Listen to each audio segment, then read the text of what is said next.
en silence parce que ça me dérange. Vous êtes filmé. Et vous êtes filmé. Et qu'est-ce que je voulais dire? Mettez en mode avion, c'est mieux. Hein. Voilà, mettez en mode avion. Et toutes les brachot sont pour la réfoua chez les mains de toutes les tatas et la maman de Yossi Bezrat Hashem et pour la réussite de Yossi aussi. Amen. Et vous savez quoi? Tiens, on va aussi dédier le shiur pour ma belle-mère Bezrat Hashem pour que Bezrat Hashem elle trouve un bon mari Bezrat Hashem très bientôt parce qu'elle mérite. Amen. C'est bon, je suis enregistré? Alors on commence. Merci à vous. Ce soir, c'est un cours particulier pour moi. C'est le cours qui précède Rosh Chodesh Adar. Bezrat Hashem, jeudi soir, donc ce sera Rosh Chodesh Adar. Jeudi, vendredi et Shabbat, c'est Rosh Chodesh. D'accord, Bezrat Hashem. Mishenirtas Adar Marbim Besimcha. Et pour moi, au niveau du cours, Rosh Chodesh, pas Rosh Chodesh, mais le mois d'Adar, il a une signification particulière. Vous savez que la fête de Purim, c'est la fête du masque, comme on dit, mais c'est aussi la fête du dévoilement. Et c'est pour ça, c'est une des raisons pour laquelle on ouvre toute la Megillah avant de la lire. Vous avez remarqué que le Sefer Torah, on ne l'ouvre pas entier avant de le lire. Par contre, la Megillah, on l'ouvre entière avant de la lire. Pourquoi? Pour te dire que la fin, elle se trouve déjà au début. Donc, le dévoilement de Dieu se trouve déjà dans le début de la Megillah. Et pour moi, la fête de Purim, pour moi, c'est quelque part un dévoilement. Parce que pour moi, c'est là que le cours il a commencé. C'est la première fois que, entre guillemets, j'ai pris mon pied quand on a fait le cours. On avait fait un cours du Midrash sur la Megillat Esther et c'est à partir de là qu'on m'a retiré le droit de faire un cours de Gemara. Il y a eu un putsch en fait qui s'est passé. On m'a dit tu ne donneras plus de cours de Gemara et à partir de là le cours a commencé. Donc pour moi c'est un cours particulier ce soir. C'est un cours qui est dans mon cœur. Non. Avant de commencer le cours sur Purim, on va commencer un cours sur. Il y a quelqu'un qui est pas. Il y a Hervé qui vient nous rejoindre. On n'a pas oublié ton papa Baruch Hashem. Et par contre, tu peux me couper le micro ou pas? Alors, avant de commencer le cours sur Purim, je voudrais qu'on revienne sur la paracha de la semaine, Vaishma Yitro, Kohen Midian, Choten Moshe et Kol Asher Asa Elohim le Moshe ou l'Israël Amo, Ki Otzi Adonai Israël Mitzrayim. Et alors, on sait que Yitro, il a entendu, et qu'est-ce qui s'est passé? Il est venu. Alors, nos sages nous disent, mais qu'est-ce qu'il a entendu Yitro pour venir? Et là, qui disent qu'il a entendu donc Kiryat Yamsouf et la guerre contre Amalek. Alors, on peut comprendre qu'il soit venu pour Kiryat Yamsouf dans un miracle aussi énorme. La mer s'est ouverte en 12. Ils sont passés à pied sec, tout un peuple. Ensuite, les Égyptiens ont été noyés. On peut comprendre qu'il a écouté ça. Mais pourquoi alors le Inyan de... J'ai oublié d'enregistrer, vous voyez, je suis gauche. On peut se poser la question, donc pourquoi le Inyan de Amalek? Bon, ils ont gagné la guerre contre Amalek et c'est ça qui devait... perturber Yitro. Et puis, on a une Inyan de Vaishma Yitro. Il a entendu Yitro. Alors, et on ne nous dit pas Vayavo Yitro. Il n'y a pas marqué Vayavo, il y a marqué après Vayikach Yitro. Il a pris Yitro et il est venu. On sait qu'il est venu voir Moshe, mais on ne sait pas qu'il est venu. C'est le Vaishma qui est le plus important. Et on pose la question, pourquoi alors la guerre contre Amalek? Et j'ai écouté un chidouche exceptionnel qui nous dit que Yitro, en entendant la guerre contre Amalek, il a saisi l'opportunité. Ça veut dire quoi? Il a saisi l'opportunité. Vous savez qu'au moment, nos sages nous disent qu'au moment où Israël est dans toute sa splendeur, il n'y a pas de conversion. Ça n'existe pas. Et au moment de la sortie d'Égypte, au moment où l'Égypte, le plus grand pays du monde, a plié devant Israël, c'est le moment où ils sont au top. Donc, ils ne devraient pas accepter de conversion. Et là, elle nous dit, pourquoi il est venu? Parce qu'il a entendu Amalek.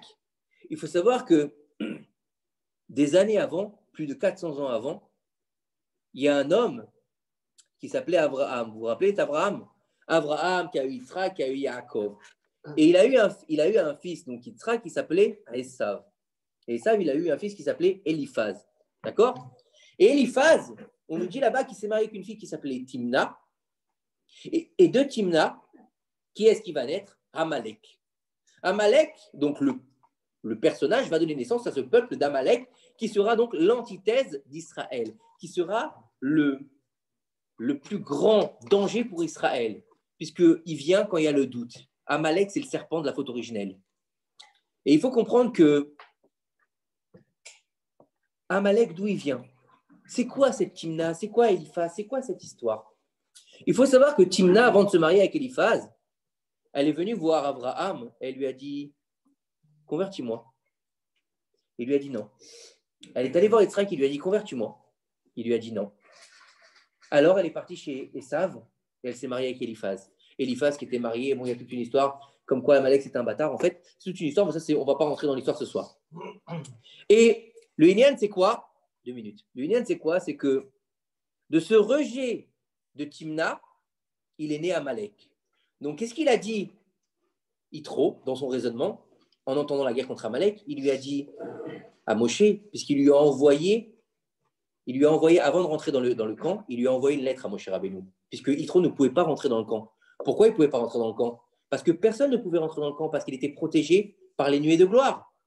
Et Yitro, en tant que personne qui n'est pas sortie d'Égypte, n'a pas accès aux nuées de gloire. Donc, il est obligé de demander à Moshe de venir l'accueillir. Étant donné qu'il est invité à rentrer, il a le droit de rentrer. Sans ça, il ne peut pas rentrer. Et là, le Midrash, il nous dit qu'il profite. Il lui dit, Moshe, tu sais, il y a quelques générations de ça, on a rejeté une femme. Et de ça, il est venu vous attaquer à la sortie d'Égypte. Ne crée pas un deuxième Amalek, il lui dit. Ne crée pas, de par moi, un deuxième Amalek. Accepte-moi la conversion. Laisse-moi rentrer. Laisse-moi accéder à, entre guillemets, la judaïcité, qui n'existe pas à l'école, puisqu'il n'y a pas de peuple juif. Il y a juste Ebné Israël. Les Hébreux. Et comment Yitro savait cette histoire d'Eliphaz C'est un midrash. Ah ben, il savait, tout le monde savait, tout le monde connaît. Il savait, il habitait dans le... Tout le monde. Ah, alors, il faut que tu comprennes quelque chose, Benjamin. Tout le monde connaissait la famille de Yitzhak.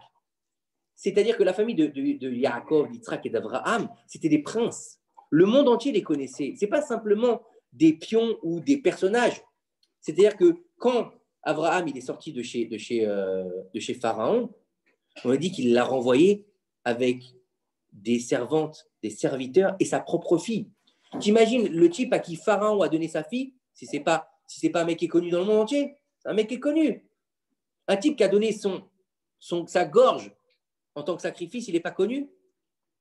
Quelqu'un qui s'est battu avec un ange de Dieu, il n'est pas connu.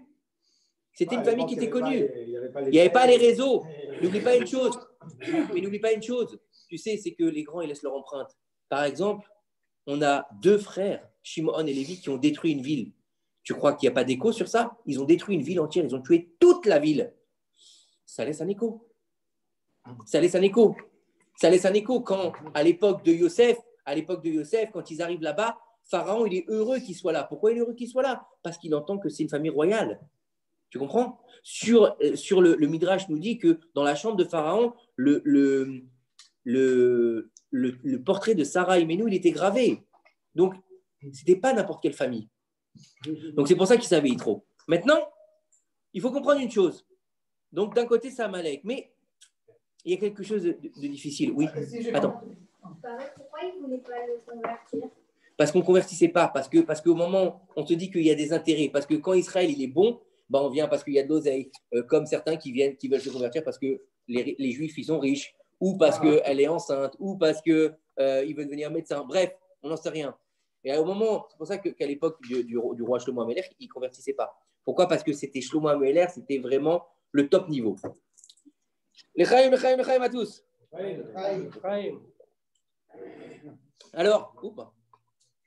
Alors, le Inyan, c'est quoi? Il a entendu Yitro.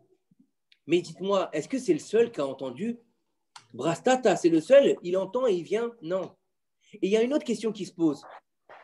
On parle d'Yitro, et là dans la paracha, c'est marqué, la première lettre, Vaishma, Yitro, Kohen Midian. Ça veut dire quoi, Kohen Midian? Kohen Midian, c'est le prince de Midian. C'est le prêtre de Midian. Kohen, c'est un prêtre. Le prêtre de Midian. Alors, c'est quoi un prêtre chez nous? Un prêtre chez nous, c'est un Kohen, c'est un Kohen Gadol. Mais le prêtre de Midian, c'est qui? C'est un type, d'accord, qu'on nous dit dans les Mefarshim que Yitro, c'est le plus grand Oved Avodazara qui a jamais existé. Ça veut dire quoi? Ça veut dire c'est le type qui a goûté à toutes les Avodazara. D'accord? C'est-à-dire qu'il y avait la Avodazara du bois, il a fait la Avodazara du bois, de l'eau, du feu, Baal Péor, tout ce que vous voulez. Et dans la Torah, il y a marqué, celui qui fait de la Avodazara, c'est une Torah, c'est une abomination pour Dieu. On a un problème. Il n'était pas juif. Attends, il n'est pas juif, d'accord. Mais on a un problème. Attends, on va arriver, Chaim, tu vas comprendre. On a un gros problème avec ça. Son gendre, celui qui lui donne la main, d'accord, c'est Moshe Rabbeinu. Donc on a d'un côté le type le plus tamé au monde et de l'autre côté le type le plus saint au monde. Il y a un problème, c'est pas possible. C'est pas possible. Non, c'est pas où il y a tout. Non, parce que ils marchent ensemble. Ils marchent ensemble. Alors écoutez bien, c'est un chidouche qui est fantastique. Eh bien, Dieu bénisse, il y a du monde ce soir. Hein. Coupez les micros, s'il vous plaît. Écoutez bien, c'est exceptionnel. Vaishma Yitro. Il ne suffit pas que d'écouter, il faut comprendre. Il faut aussi comprendre. On a une mitzvah de dire tous les jours, 2 fois par jour, Shema Israël, Hashem Elokeinu, Hashem Echad. Et pourquoi tous les jours? Pourquoi tous les jours? Parce que le Shema Israël, c'est Ol Malchut Shamaim, de prendre sur soi le joug divin. Écoutez bien. Yitro, c'est pas n'importe qui. Yitro, dans l'absolu, on aurait dû dire, bon, un type comme ça, on ne l'accepte pas au sein d'Israël. C'est impossible. C'est le contraire de Moshe Rabbeinu. Il risque de pourrir. C'est comme si tu avais un panier, d'accord? Dedans, tu as des belles pommes et tu en as une qui est pourrie. Qu'est-ce que tu fais? Tu vas la laisser et dire, on va attendre qu'elle aille bien? Non, tu vas l'enlever pour pas qu'elle pourrisse les autres. Tu vas pas dire, non, mais t'inquiète pas, les autres, elles sont belles, elles vont faire que la pomme, elle va devenir belle, la pomme qui est pourrie. Non, c'est dangereux. Écoutez bien ce que nous disent nos sages. Il y a beaucoup plus tard, à l'époque d'Amoraïm, il y avait. C'est quoi l'Amoraïm? Parce que je n'avais compris. C'est les premiers, en plus, c'est les premiers, c'est ceux qui ont développé le Talmud. Et il y avait un rave qui s'appelait Rabbi Yochanan Ben Zakkai, si je ne me trompe pas. Il était à côté d'un lac pour se laver. C'est bien Rabbi Yochanan Ben Zakkai, Daniel? Rabbi? Non, c'est pas Rabbi Yoda, si. Non, c'est pas Rabbi Yoda. Avec Resh Lakish. Avec Resh Lakish. C'est Rabbi Yoda Lakish. Non, Yochanan Ben Zakkai. Non. Je l'ai lu. Il y a Yochanan Ben Zakkai. Et Rabbi Yochanan Ben Zakkai, il était magnifique. Il avait un visage magnifique. Et de très loin, il y avait un homme qui s'appelait Resh Lakish. Resh Lakish s'appelait Shimon Ben Lakish. Ok? Vous connaissez Lakish à Ashdod, qui s'appelait pareil. Lakish. Bon, Lakish aux champignons. Bref. Écoutez bien. Lui, c'était qui? Écoutez bien. Ce que j'ai lu, ce que j'ai appris aujourd'hui même. Lui, c'est quelqu'un qui a grandi dans la Torah, mais malheureusement, avec le temps, il a vu la télévision, il a écouté Facebook, et puis il est parti en boîte de nuit. Et il a fini gladiateur. Vous l'avez vu le film ou pas? Tu l'as pas vu le film? Oui. Comment il s'appelait? Russell Crowe. Gladiateur. C'était Resh Lakish. C'est quoi gladiateur? Gladiateur, c'est un type qui va tuer des gens avec son épée. Et de gladiateur, en fait, une fois qu'il a fini sa carrière de gladiateur, qui était un grand gladiateur, il est devenu brigand. Non seulement il est devenu brigand, mais chef des brigands. C'était Wahad, un voleur, un malfaiteur, un shoded, Chaval al-Azman. Ok? Et il était sur le chemin, au cheval, comme ça il nous raconte la Gemara, et il a vu au loin Rabbi Yochanan Ben Zakkai qui était en train de prendre son bain dans la rivière. Rabbi Yochanan Ben Zakkai était tellement beau, il n'avait pas les cheveux longs, mais il était tellement beau que l'éclat de son visage lui a fait penser que c'était une femme. Ok? Il est descendu de son cheval et il était comme sur une espèce de pont, il était en hauteur, il a fait un bond énorme pour justement se rapprocher des Rabbi Yochanan Ben Zakkai pendant que c'était une femme, pour lui faire les youyou. D'accord? Et quand il est arrivé là-bas, quand il est tourné, il a dit t'es un garçon mince. et là, Rabbi Yochanan Ben Zakkai, il lui a dit mais t'as fait un bond de, je vais dire une bêtise, t'as fait un bond de 200 mètres pour venir jusque moi. Il lui a dit et alors? Il lui a dit je comprends pas. Pourquoi tant de koach dans la Touma? Si tu mettais ton énergie dans la Torah, tu deviendrais un gadol ador. Comme ça, il lui a dit. Et là, il lui a dit, vous savez ce qu'il lui a dit, Resh Lakish? Et ça, c'est un truc que je ne savais pas que j'ai appris ce matin. Il lui a dit, et toi, tu es tellement beau que tu ne devrais pas être un rabbin. Il lui a dit, tu sais quoi? On va faire un deal. Rabbi Yochanan Ben Zakkai, il dit à Resh Lakish, on va faire un deal. Il lui dit, je marche. Il lui dit, j'ai une sœur. C'est un top niveau. Elle me ressemble. Je dis, je te la donne en mariage si tu rentres à la yeshiva. L'autre, tu lui dis, banco. Il essaye de ressauter le pont pour revenir sur son cheval, il ne peut pas. Il ne peut plus. Pourquoi il ne peut plus? Parce qu'il avait accepté le Ol Malchut Shamaïm. Et qu'est-ce qu'on voit de cette histoire? Le parallèle avec Yitro. Pourquoi ils ont accepté Yitro? Ce n'est pas parce qu'il était Oved Avodah Zara et qu'il fallait le faire Teshuvah. Parce que comme il a dit quoi Yitro plus loin dans la paracha, c'est le texte. Je vous reprends le texte. Qu'est-ce qu'il a dit? Il lui a dit, écoutez bien ce qu'il lui a dit. Baruch Hashem, Asher Itzil et Trem Mitzraim. Et Baruch Hashem, Ata Yadadik Gagdol Hashem Mikol à Elohim. Maintenant, moi je sais, moi qui ai servi toutes les idoles, je sais c'est quoi la vérité. Donc en fait, Yitro, dans sa Avodah Zara, ce n'était pas faire de la Avodah Zara pour de la Avodah Zara. Il était en recherche de vérité. Il avait un potentiel de développement, comme Resh Lakish avec Rabbi Yochanan ben Zakkai. Donc, qu'est-ce qui a fait que Yitro puisse rentrer dans le Ham Israël? Son potentiel de tchouva, son potentiel de gdoula, sa grandeur, qu'il était le roi de Midian. Ok? Imaginez, j'aime bien cet exemple-là, imaginez le pape, mais pas celui actuellement, parce que celui-là, on ne sait pas trop qui il est. Jean-Paul II, d'accord? C'était une superstar, Jean-Paul II. Jean-Paul II, il ouvre la fenêtre de la place Saint-Pierre, d'accord? D'accord? Il prend le micro et il dit, écoutez, on s'est planté. Aujourd'hui, je pars à Jérusalem, je vais me convertir. Je vais rencontrer le grand rabbin d'Israël et je me convertis. Qu'est-ce qui se passe? Un cataclysme, une explosion dans le monde. Une explosion dans le monde. C'est exactement ce qu'il a fait Yitro. C'était le pape de Midian. C'était le big boss. Il va se convertir. Non seulement, attends, c'est pas ça, c'est qu'il se convertit. Mais d'une part, il descend dans son niveau puisqu'il est plus Oved Avodah Zara. Ensuite, il va être acculé et en plus de ça, il va se faire des ennemis. Il a tout à perdre. Il a tout à perdre concrètement. Et là, il dit, j'ai tout à gagner.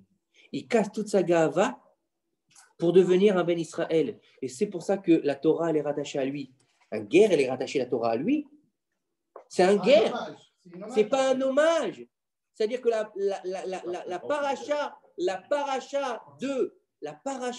du don de la Torah, c'est à Yitro. Parce qu'il a cassé sa gahava. Et là, pour t'apprendre que celui qui casse sa gahava, comme ils disent dans la Masechet Avot, il y a trois choses qui renvoient l'homme du monde. La kina, donc la jalousie, la ta'ava, les désirs, les pulsions, et le kavod. Et qu'est-ce qu'il a fait Yitro? Il a fait exactement l'inverse. Il a cassé sa ta'ava, il a cassé son kavod, il a cassé sa kina. Pourquoi il a cassé sa kina? Quel rapport vous allez me dire? Pourquoi il a cassé sa jalousie? En quoi il a cassé sa jalousie? Alors maintenant, je vous donne une petite perle ou pas? Oui ou non? Oui. Yitro, c'est qui? C'est le beau-père de Moshe. Ah, d'accord. Non, Yitro, c'est Caïn, le frère de Hevel. D'accord? Et Hevel, c'est la réincarnation de Caïn. Et Moshe Rabbeinu, c'est Hevel. Caïn, il a tué Hevel, donc il doit réparer. Moshe, c'est Hevel et Yitro, c'est Caïn. Qu'est-ce qui... Caïn, c'est... Non, oui, d'accord. Mais c'est Korach. Caïn, c'est Yitro. Caïn, c'est Yitro. Ils se sont disputés pour faire des Olot et Zvachim. Quand il a vu que son sacrifice n'était pas accepté par Dieu, qu'est-ce qu'il a fait? Il a été jaloux de son frère et il l'a tué. Oui ou non? Qu'est-ce qu'il fait dans cette paracha? Il a pris aussi la femme de... Oui, ça c'est encore une autre histoire. Mais juste sur ce niveau des sacrifices. Écoutez bien. Écoutez bien. Qu'est-ce qu'il fait? Exactement, c'est pour ça qu'il lui rend sa fille, parce que sa fille, elle fait partie aussi des deux filles de Hevel. Mais ça, c'est encore un autre niveau. Pas les filles, les femmes. Les femmes, pardon. Écoutez bien. Et c'est pour ça que, qu'est-ce qu'il a marqué là-bas? Qu'est-ce qu'il a fait là-bas? Qu'est-ce qu'il a fait là-bas? Qu'est-ce qu'il a marqué? Il a repris sa jalousie. Non, attends, qu'est-ce qu'il a fait? Qu'est-ce qu'il a fait? Une fois que Moshe Rabbeinu lui a raconté, donc il lui explique, on est le Ham Israël, on a été choisi par Akadosh Baruch Hu, je suis le patron, il lui dit en gros, Moshe à Yitro, qu'est-ce qu'il fait à ce moment-là Yitro? Il va faire des sacrifices à Akadosh Baruch Hu. C'est magnifique. Ça veut dire qu'il accepte que Hevel il reprenne sa place. Et il fait le tikkun de Caïn et Hevel. C'est pas énorme? Et pourquoi Vaishma? Parce qu'il a pris le Ol Malchut sur lui. Il était capable de casser sa grandeur pour devenir un Eved Hashem. Et c'est ça le secret de Vaishma Yitro. c'est apprendre à écouter. Et pourquoi nous, on doit le répéter tous les jours? Ça ne nous rend pas mince. Depuis notre bar mitzvah jusqu'à la fin de notre vie, Shema Israël, Hashem Elokeinu, Hashem Echad. Et c'est pas ça. C'est qu'en plus, sur notre lit de mort, le plus tard possible, Bezrat Hashem, qu'est-ce qu'on doit dire? Shema Israël, Hashem. Et si quelqu'un ne le sait pas, on lui dit pourquoi Shema Israël. Qu'est-ce que ça veut dire? Ça veut dire qu'avant de rendre ton âme au Créateur, qu'est-ce que tu fais? Tu prends sur toi le Malchut Shamaim. C'est le plus haut niveau de Tchouva. C'est Yitro qui nous l'a enseigné. C'est Yitro, le converti, qui nous a enseigné comment se comporter au niveau des hommes. Et au niveau des femmes, c'est aussi une convertie qui nous a enseigné ça. Qui? Ruth. Ruth à Moabia. Ruth, la Moabite, la princesse. Elle était princesse de Moab. Elle lâche tout, elle dit, je suis qui? Je vais suivre ma belle-mère et je vais aller être une clocharde en Israël. Je préfère être une clocharde avec Naomi que d'être une reine à Moab. Elle est la mère des rois. La mère des rois, c'est Ruth. Et le père de la Torah quelque part, mis à part Moshe Rabbeinu, parce que Moshe, elle lui appartient à la Torah, c'est à son nom, on est bien d'accord. Mais celui qui donne son nom à la paracha du Mahamad Arsinaï, c'est-à-dire du dévoilement divin, où Dieu il a dit les 10 commandements d'une fois, une seule fois, Vaishma Yitro. C'est magnifique. Ça veut dire que de là, on doit apprendre quoi? Quel que soit ton niveau, quelle que soit ta grandeur, quel que soit le nombre d'oseilles que tu as à la banque, quel que soit le nombre de propriétés que tu as, quel que soit le nombre de bagnoles que tu as, tu as été juif, tu as choisi d'être juif. Tu sais que tu as choisi d'être juif. Asher Bacharabanu, c'est vrai, on dit Asher Bacharabanu qui nous a choisi. Mais en fait, non, c'est nous qui avons choisi. Parce que quand il est allé voir Esav, il lui a dit, est-ce que tu veux de ma Torah? Qu'est-ce qu'il lui a dit, Esav? Qu'est-ce qu'il y a marqué dans ta Torah? Il lui a dit, tu ne tueras point. Ouais, c'est ça, point. J'aime pas la traduction, mais bon. Il a dit, tu ne tueras point. Il lui a dit, mais je comprends pas, mon père il m'a béni, je jurerai la pointe de mon épée, donc comment tu veux que. Je peux pas, j'en veux pas de ta Torah. Il a été voir Ishmaël, il lui a dit, tu veux de ma Torah? Il lui a dit, avec quoi dans ta Torah? Il lui a dit, tu ne voleras point. Il lui a dit, et la mobilette de Momo, je fais quoi? Il a dit, non, je peux pas. Il a été les voir Ammon et Moab. Il a dit, pas. Il est allé voir Ammon et Moab, il leur a dit, tu veux de ma Torah? Il y a marqué quoi dans la Torah? Bah, tu feras pas d'inceste. Il a dit, il y a un souci. Ils ont dit, qu'est-ce que c'est pas pour moi. Bon, celui qui a fait le pays, on est né d'inceste avec les deux filles de l'autre. On peut pas, et on n'en veut pas de ta Torah. Il était allé voir Israël, il leur a dit, vous voulez de ma Torah? Il lui a dit, Naaseh Venishma. Et banco, allez, on vous en donne 2. Et les mises à jour après. Je la connais ailleurs, je la connais autrement, c'est ça. C'était pas une vanne, c'est la vérité. Non, parce qu'il y a une vanne. Non, mais tu comprends? Donc, c'est nous qui avons choisi Akadosh Baruch Hu. Donc, si on a choisi Akadosh Baruch Hu pour être celui qui va nous mettre le Ol Malchut Shamaim sur nous, ça veut dire quoi? Ça veut dire quelle que soit ta situation, pauvre, riche, grand, petit, riche, pauvre, prends sur toi le Ol Malchut Shamaim. Et de qui on apprend? Pour les hommes de Yitro et pour les femmes de Ruth à Moabia. Oui. J'ai une question, je suis venu au plus de la maison. Ouais, vas-y. Ah bah vas-y alors. C'est parce que je voulais te la demander, même le dernier cours de Torah, c'est que, en fait, Yitro, alors on dit que Yitro c'est le beau-père de Moshe, mais on sait c'est qui sa belle-mère de Moshe? On s'en fout. Il n'y a aucune importance. Il n'y a aucune importance. Ce qui n'a pas d'importance n'est pas relaté dans la Torah. Pourquoi? Parce qu'en fait, le judaïsme, il passe par non, la on mère. s'en fout. Il n'était pas juif. Il était pas juif. Il était midianite. Il était de Midian. C'est ça? Oui, de Midian. C'était un Midianite, trop. Trop, oui. Bah oui, donc sa mère. Sa femme aussi. Sa femme à Moshe, elle n'était pas juive. Il se marie avant le don de la Torah. Il n'y a pas de juive. Il n'y a pas de judaïcité. Il n'y a pas de judaïcité. On s'en fout de ça. Il n'y a pas de judaïsme. Il n'y a pas de transmission. Il n'y a pas de ce niveau de loi. Si tu écoutes les lois du Rambam, c'est les lois en ce moment de Ishut, c'est les lois sur le mariage, d'accord? Sur les lois du mariage, avant le don de la Torah, d'accord? Il suffit d'aller voir une meuf, comme ça. Hein. C'est comme ça, c'est marqué dans le Rambam. Hein. Moi, j'ai halluciné quand j'ai lu ça il y a quelques jours. Tu l'as entendu ou pas? Tu allais voir une meuf, tu lui dis, je veux que tu sois ma femme. Tu lui disais, t'es ma femme. Elle disait, tu allais au marché. Hein. Tu allais au marché, c'était une célibataire, tu dis, je veux que tu sois ma femme. Banco, au Formule 1, et c'était fait. C'était sa femme. Truc de ouf. Non. Et à partir du. Non, il fallait qu'elle veuille. Et à partir. Et pourquoi il a arrêté? Pour pas qu'on utilise nos femmes et nos filles comme des prostituées. Comme ça, c'est marqué. Et c'est pour ça qu'à partir du nom de la Torah, c'était interdit. Et qu'il y a les Kiddushim, et qu'il y a les Rousines, etc. Avant, c'était comme ça. Et tu pouvais la répudier comme tu voulais. Hein. Donc, c'est pour ça qu'il y a eu toutes les lois qui sont mises sur le mariage. Alors, on continue. C'est bon pour tout le monde pour Yitro? Mais on n'a pas fini avec Yitro ce soir. On va parler de Pourim. On va pas faire le Midrash ce soir, je suis désolé. Pourquoi on dit alors les fêtes des garçons? Ça n'a rien à voir. Alors, la fête des garçons, on va faire un petit truc rapide. On dit c'est Ok. Souda Yitro. En Tunisie, alors écoute, vous allez comprendre. Il y a eu raison de la Torah. Il y a une raison de la Torah, j'arrive. En Tunisie, à l'époque, il y a eu une épidémie, d'accord, une grosse épidémie. Tous les garçons, ils mouraient. Ils avaient la diphtérie, il me semble. Et ce qui s'est passé, je ne sais plus quel rave, il leur a dit, prenez des pigeons, d'accord, des beaux pigeons, mettez-les sur le, faites dormir vos enfants. Rav, Chaim, Taïm. C'est un grand sadique. Hein. Ouais. C'est pas Chaim, c'est Chai. Chai, Taïm, Lomet. D'accord, c'est l'arrière-grand-père de ma femme. Ah ouais? Ouais, je ne savais pas. Ouais. Eh ouais. Attends, mais aussi, on m'avait dit que c'est aussi de ma famille. Eh bien, bienvenue, cousin. On continue. Du côté de ma mère. On continue. Écoutez bien. C'est un très grand sadique. Écoutez bien. Il leur a dit, prenez des pigeons, voilà. Vous allez les mettre sur le ventre des enfants pendant qu'ils dorment. Et comme la diphtérie, donc ça passe par les intestins, toute la maladie, elle va aller dans les pigeons. Et après, le lendemain matin, le pigeon, il va être maouche, vous le prenez, vous le jetez à la poubelle. Et quand est-ce qu'elle s'est arrêtée cette épidémie? Ils ont fait ce qu'il a dit le Rav. L'épidémie s'est arrêtée quand Parachat Yitro. Ils ont fait une fête à partir de là. C'est pour ça qu'on fait des poulets. À la base, ils ont pris des pigeons, ils faisaient des pigeons. Maintenant, au niveau de la Torah, qu'est-ce qui a marqué dans la paracha? Et là-bas, Moshe Rabbeinu, il lui a dit, il l'a fait rentrer dans sa tente. Ils ont fait une séouda. C'est ça la séouda Yitro. Ça, la séouda, oui, elle s'est arrêtée l'épidémie. La séouda Yitro, elle a précédé le nom de la Torah. C'est pour ça qu'on fait une séouda Yitro juste avant la paracha de Yitro. Au niveau rabbinique, on va dire. En fait, même les Druzes, ils le font ça. Même les Druzes. Ouais, tous ceux qui ont un peu d'oseille et qui aiment bien les pièces montées, ils font ça aussi. Et il y en a même qui font pourrir. La pièce montée, avance-toi un peu. La pièce montée, non, c'est. Ah oui, bon, c'est leur Sinaï. Ça dépend qui c'est. Le miel, c'est la Torah. Ouais. Et, et les dragées.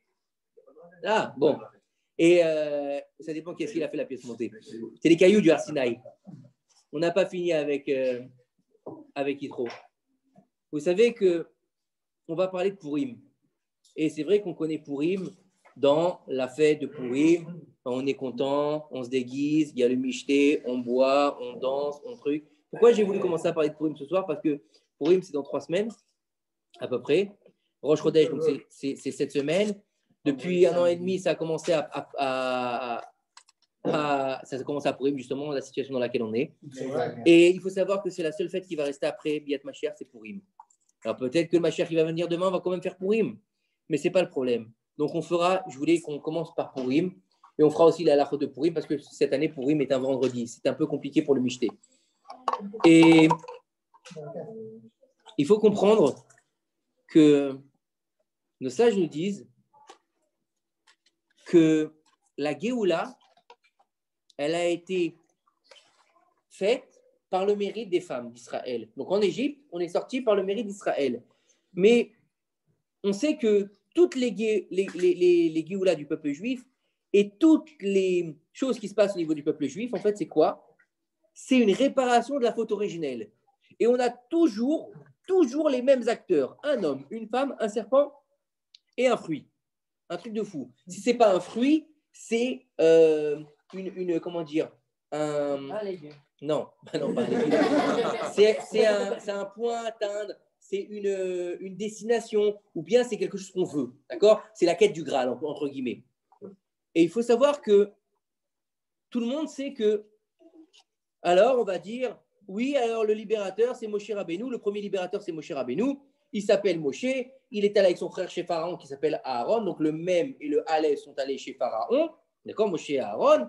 À l'époque de Esther, on a Mordechai qui est un Mem aussi et Esther qui est un Aleph, donc on a la même chose.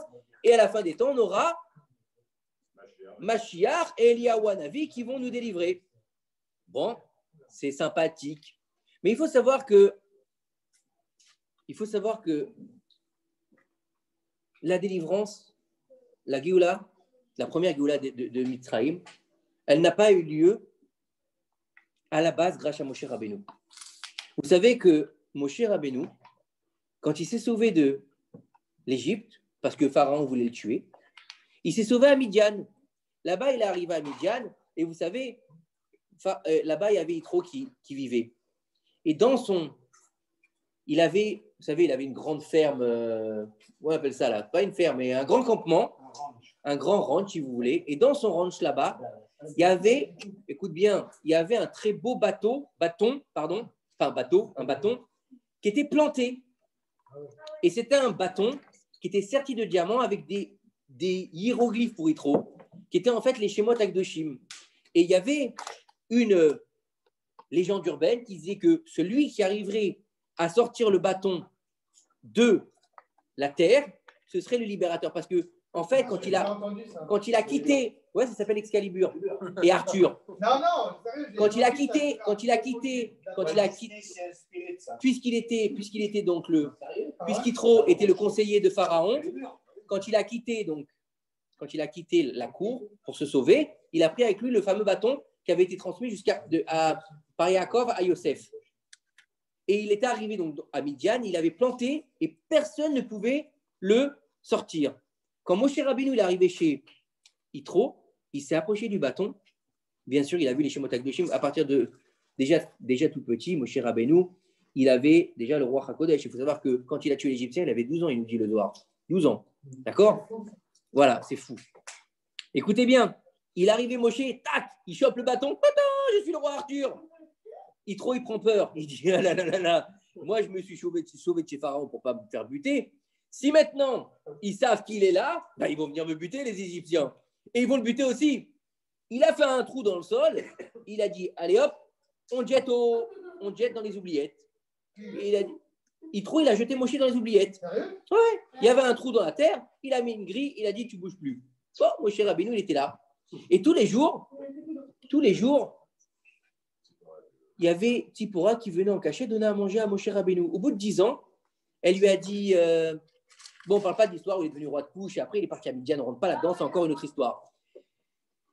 Elle est arrivée Tzipora après 10 ans, il lui a dit papa, ça va? Il lui a dit oui ma chérie, qu'est-ce que tu veux? Il lui a dit tu veux savoir peut-être qui est-ce qu'il est devenu, le type que tu as enfermé dans le trou?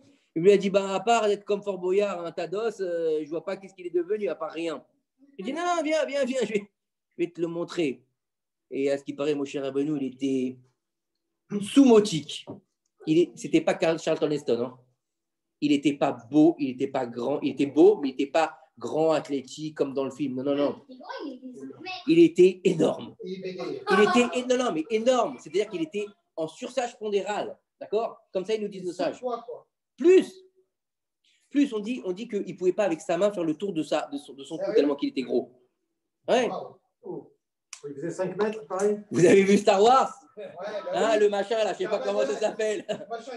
Le truc, là, bizarre. Voilà, t'as vu le truc. Ok? Là, dit le Chazvé Shalom. Non.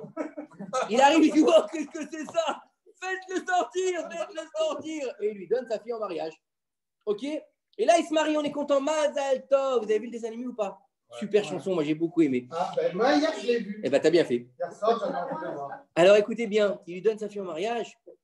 Moshe devient le comment ça s'appelle, le berger de Yitro. Et un jour, la petite brebis, elle s'en va. Mon Sinaï, tout le monde connaît l'histoire ou pas? Le buisson, il lui parle, oh, enlève tes chaussures, tac, il revient. Le buisson, Moshe, il a une grande barbe blanche. Bref, qu'est-ce qui t'arrive? Yitro, faut que je suis désolé, faut que j'y aille. Il dit, qu'est-ce qui se passe, mon fils, où tu vas? Il lui dit, je vais en Égypte. Il lui dit, mais t'es malade ou quoi? Là-bas, c'est la mort, ils veulent te tuer. Il lui dit, je suis le libérateur. Et là, il attrape une crise cardiaque. Il lui dit, ok, bon, écoute, si t'es le libérateur, vas-y. Et il lui dit, mais qu'est-ce que tu il lui dit, je prends ma femme, mes gosses et hasta la vista, baby. Bon, il n'est pas le choix. Il lui dit, ok, d'accord, vas-y. Il avait des gosses déjà? Oui, il avait 2 enfants. Gershom et Eliezer. Maintenant, écoutez-moi bien. Non, Et c'est... Si. Gershom, non, ouais. Gershom et Eliezer, oui. Mais non, il avait déjà Oui, il les avait déjà. Écoute bien. Maintenant, et c'est là que l'histoire devient intéressante.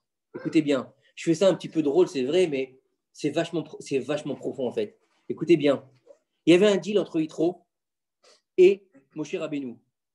Yitro, il lui dit, écoute, moi, tu sais, je suis Oved Avodazara. Moi, tu sais, je suis le boss de Midian.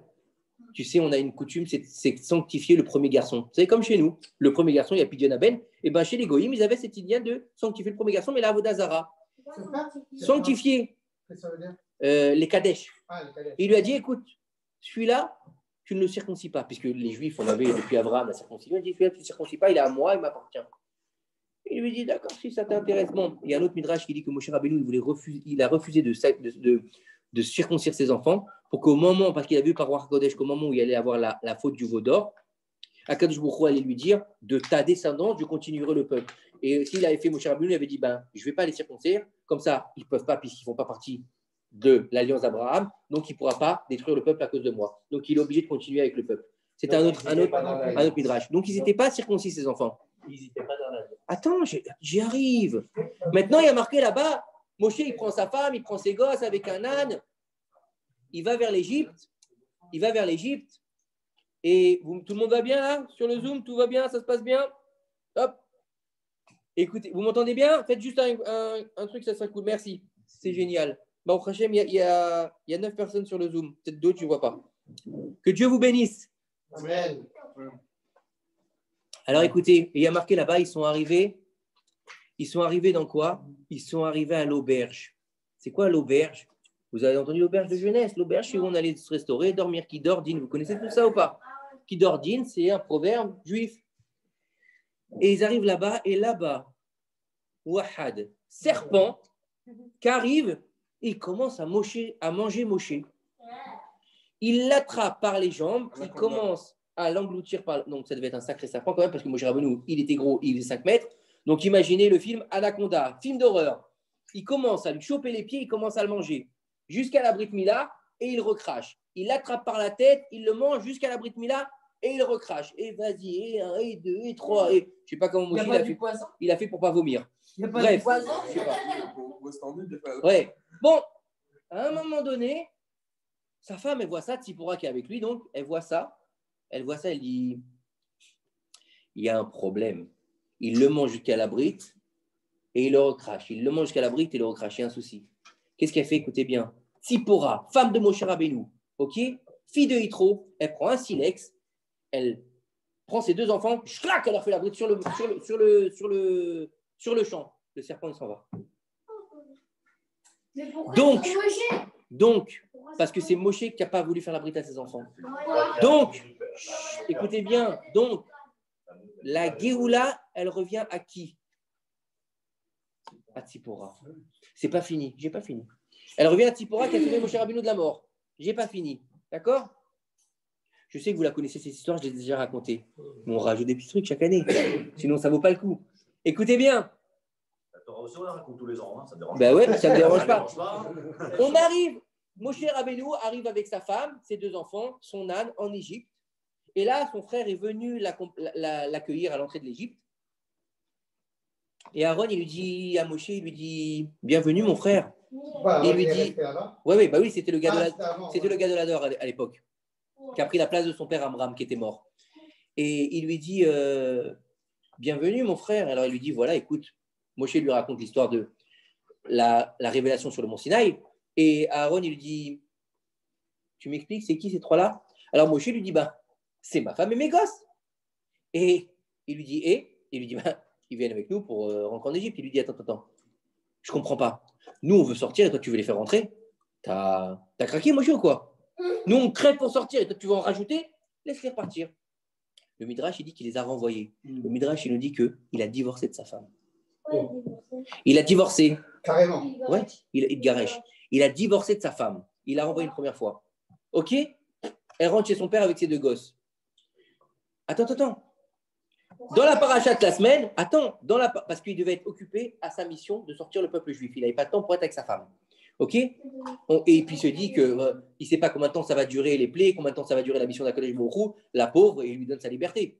D'accord? Il ne veut pas la bloquer. Il est humain, Moshe Rabbeinu. Avant d'être Rabbeinu, il est Moshe. Avant d'être un Rav, c'est un homme, Moshe. Il faut bien comprendre ça. C'est pour ça qu'il s'appelle Moshe Rabbeinu et pas Rabbeinu Moshe. C'est ça le Inyan. Écoutez bien, on continue.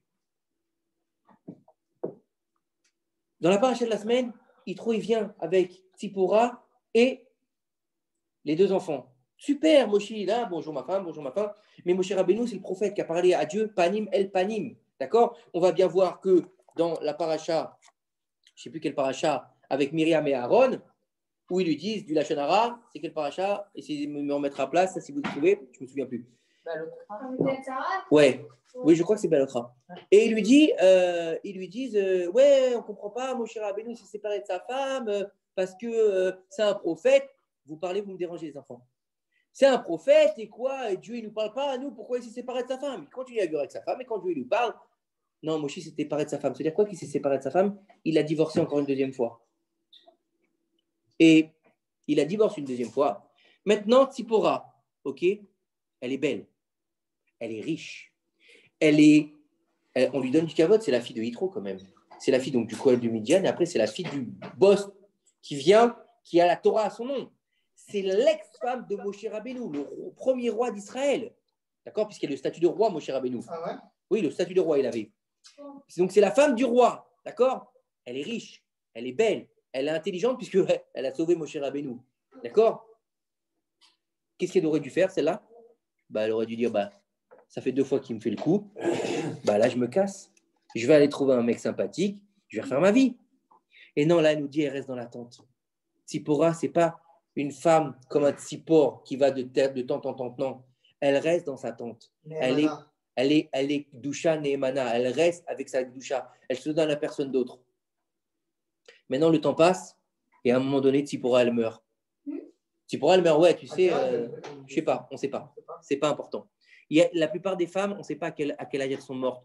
Il y a très peu de femmes, même les matriarches, à part Sarah et Menou, on ne sait pas. On sait que Sarah elle est morte à 127 ans et qu'elle était enterrée à la Marat Marpella. Mais après, est-ce que tu sais quand Rivka elle est morte? Non. Tu le sais, c'est marqué dans la Torah vite fait. Non, même pas marqué Rivka elle est morte. Il y a marqué elle est morte Vora à Ménika. Elle est morte Vora, la nourrice de Rivka. D'accord? Et là, on apprend, là-bas, Rachid nous dit, elle est morte Rivka là-bas. Elle est enterrée à la va-vite dans Marat Marpella. On ne sait pas. D'accord? Rivka, on ne sait pas. Rachel, on ne sait pas à quel âge, mais on sait qu'elle était enterrée sur la route avec Bethléem. Et Léa, on ne sait même pas. On sait après qu'il lui dit, vous allez m'enterrer là-bas dans la Marat Marpella à côté de Léa. C'est tout. On ne sait pas du tout à quel âge elles sont mortes les matriarches. Bila et Zipa, on ne sait même pas où elles sont enterrées. On ne sait même pas. Encore moins à quel âge. La seule qu'on sait, c'est Sarah et Menou. Pas dans la Torah. C'est pas marqué dans la Torah. Donc, pareil, notre chère étant de Tzipora, on ne sait pas. Après qu'elle quitte ce monde, Tzipora, elle est appelée devant Akadosh Baruch Hu. Akadosh Baruch Hu lui dit, je te fais reine parmi les reines. Tu vas avoir ta place dans la Yeshiva céleste. Et là, elle lui dit, j'ai une réclamation. Il lui dit, comment ça, tu as une réclamation? On lui dit, tu veux pas être sous le Kissé Kavod, tu as la meilleure place. Qu'est-ce que tu veux de plus, ma chérie? Voilà, tu es là, ça y est, tu es dans le monde de vérité. Qu'est-ce que tu veux? Elle lui dit non, je ne suis pas d'accord. Elle lui dit, écoute-moi bien, Akadosh Baruch Hu. C'est une image, bien sûr, hein, lui va pas parler comme ça. Elle lui dit, je veux bien ne pas avoir de grandeur marquée dans la Torah. Je veux bien ne pas avoir ma place en tant que matriarche officielle, puisqu'elle fait partie des matriarches aussi. Toutes les femmes qui ont aidé à la construction du peuple d'Israël, elles sont des matriarches. Que ce soit Sarah, Rivka, Rachel, qui sont les matriarches officielles, mais on a aussi Bila et Zilpa qui sont les matriarches. Bila et Zilpa, c'était les 2 femmes de Yaakov. Bila et Zilpa, on a qui encore? On a Myriam Anevia, la sœur de Moshe Rabbeinu, puisque sans elle, Moshe, il n'est pas, puisque c'est grâce à elle que ses parents se remettent ensemble et qu'elle tombe enceinte. D'après un certain point de vue, d'un autre point de vue, elle était déjà enceinte. Bref. Ensuite, Tzipora, Hana, Avigaël, Bathsheba, la mère de Shlomo Améler. C'est pas des Imaot, ça. Avigaël, c'est pas des Imaot. Bien sûr que c'est des Imaot. Toutes ces prophétesses, toutes ces Imaot. Elle arrive et elle dit, attends, regarde ma vie. Je suis la fille d'Yitro, donc je suis effacée par mon père, c'est lui qui prend la gloire. Ensuite, il jette mon mari pendant 10 ans dans un trou, grâce à moi, il va vivre. Ok? Je me marie avec lui, je lui donne 2 enfants, on part dans une auberge, le serpent, il le bouffe, je fais la circoncision à mes enfants, je lui sauve la vie donc à mon mari, il devient le roi d'Israël et moi, qu'est-ce qu'il fait? Au lieu de m'acheter un cadeau, un bijou, me donner un château, il me divorce 2 fois. 2 fois. C'est dur quand même, hein? Imaginez déjà une fois pour une grossesse, c'est pas facile, mais pour 2 fois, ok? Et elle lui dit, et en plus de ça, dans ta Torah, j'apparais quasiment nulle part. Non seulement j'apparais nulle part, mais ni on sait où je suis enterré, ni on sait qui je suis, ni on sait qui je suis. Rien. Walou, le Zohar, il nous dit, écoutez bien ce qu'il nous dit le Zohar, que Tzipora, c'était l'équivalent en femme dans la Gdoula de Moshe Rabbeinu. Imagine le niveau de la femme. Mais Bah on sait oui, pas où elle est en fait. pourquoi? Je vais vous expliquer pourquoi. J'ai écouté quelque chose à où vous arriviez de malade. C'est extraordinaire par rapport à ce qu'on voit ce soir. Il y a une question de savoir pourquoi est-ce que Yaakov Avinu a pris 4 femmes. Qu'est-ce qu'il y a? C'est un polygame, Yaakov Avinu. Il avait besoin de 4 femmes pour être bien. Il ne pouvait pas se laisser une femme. Alors quoi? Chaque soir, une chambre différente, c'est cool, on est bien, on dort avec une autre madame, on a plein de mamans. Non, non, c'est Alpi Akdoucha. Alpi Akdoucha.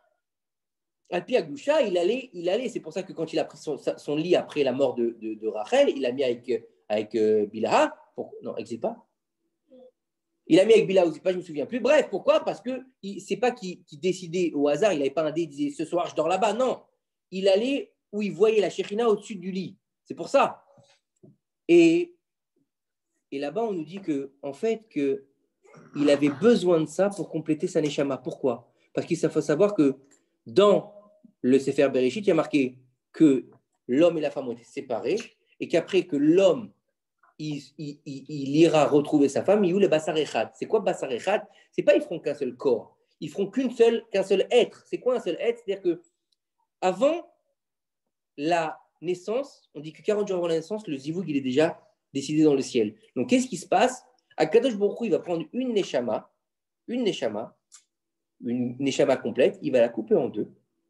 Une partie il va la donner au garçon, l'autre partie il va la donner à la femme. Quand les deux ils se marient et qu'ils font la volonté de Dieu, Shrina Benehem, ils raccrochent leurs deux neshamot. Et c'est ça le mariage. Comme ça, ils nous disent nos sages. Donc, Yaakov, il avait besoin des 4. Pourquoi? Parce que lui, plus les 4, ça faisait sa neshama complète. Voilà, tout simplement.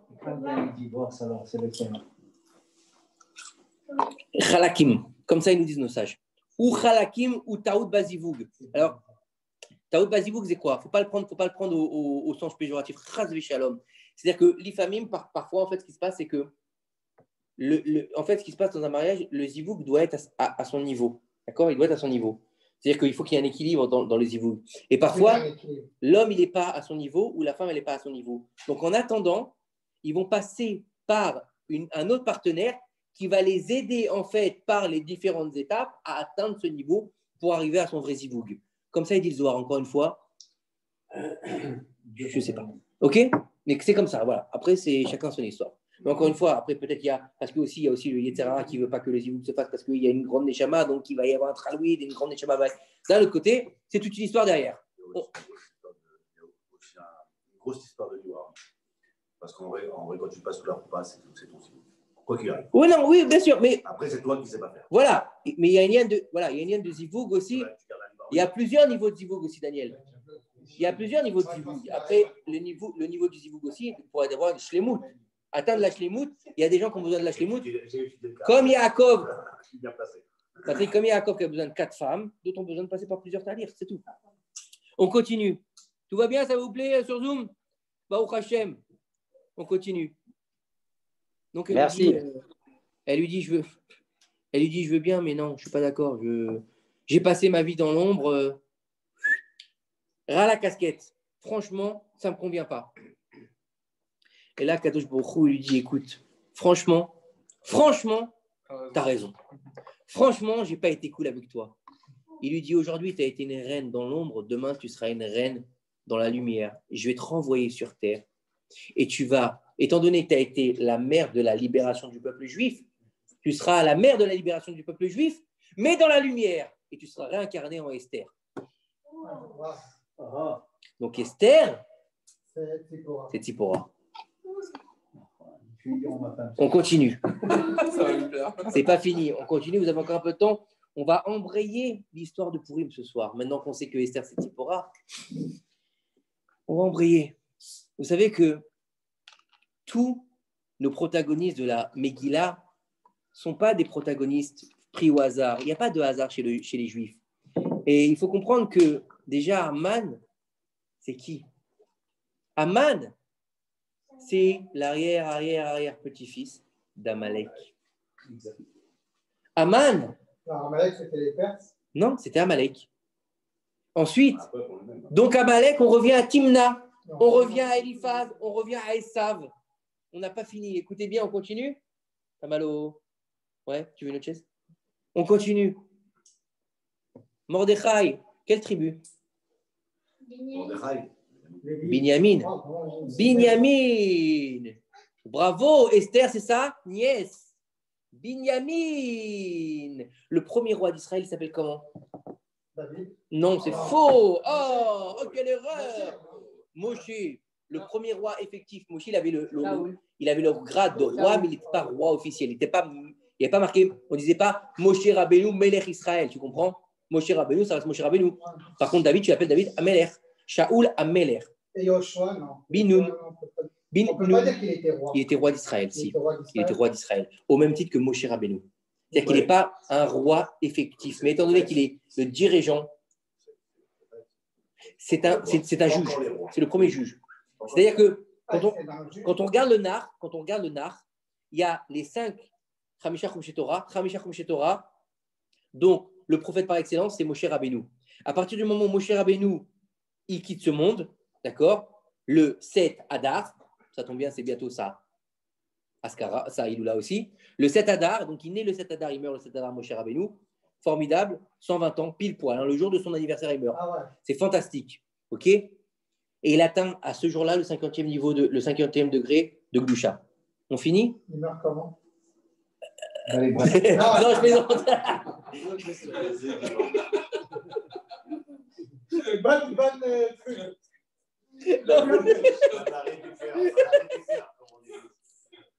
Désolé.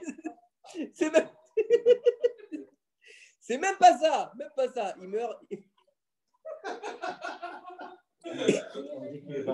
Si, il est mort. Il est marqué. Et Pau, il est mort, Moshe. Il est marqué dans la Torah, c'est écrit noir sur blanc. Je veux dire, moi, la première fois que je l'ai écrit, j'ai versé des larmes. Neshikat Hashem. Dieu lui a eu un baiser, il a retiré sa neshama. C'est pas le Malach Hamavet qu'il a pris à Moshe Rabbeinu. Les tzadikim, c'est pas le Malach Hamavet qui les prend. Parce qu'en fait, les communs du mortel, d'accord, les gens comme moi, en tout cas, d'accord, lorsqu'ils doivent quitter ce monde, après 120 ans, Bezrat Hashem, d'accord, il y a un ange qui va venir au-dessus d'eux. Donc, bien sûr, tout ça, c'est spirituel. Hein. Un Malach Hamavet qui va de son épée. Qui va de son épée, en fait, son épée, laisser échapper une goutte. Elle va tomber sur la personne et elle va lui prendre sa neshama. Et c'est pour ça qu'une fois que les gens meurent, leur teint, il est pâle. Parce qu'en fait, c'est la goutte qui l'a rendu comme ça. Et on dit que, comme ça, il dit le Rav Meir Eliaou, qui a bien étudié les Zohar, hein, lui, c'est un costaud, pas comme moi, d'accord. Il nous dit que le Malach Hamavet, c'est quoi? C'est un espèce de bonhomme qui a des yeux partout. Partout. Les bras recouverts d'œil, le corps recouvert d'œil. Un truc flippant, quoi. D'accord? Un truc, franchement, tu le vois. Franchement, il n'a même pas besoin de sortir l'épée. Il n'a même pas besoin de sortir l'épée et la goutte, tu le regardes, tu crèves. Ok, on continue.